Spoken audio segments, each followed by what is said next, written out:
Hello, moun Biden yo comment nou ye? Ça qu'a fait? Nous la nap kembe? Mwen gen yon lot informasyon pou nou sou koze program nan.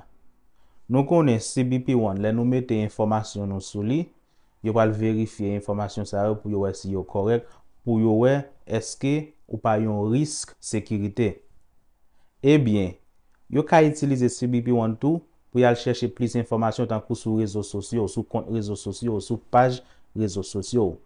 Yo ka itilize li pou yal chèche informasyon sa yo.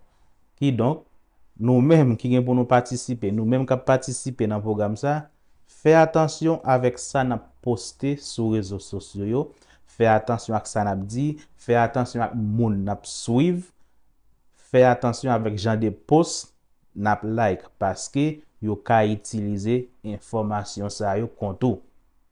Se jist yon konsey, se nou vle pon, se nou pa vle pon, zafèk ki gade nou. An attendant ou menm kap ton, kontinye ton, le arrive pou ka pull up sou Biden. Ciao.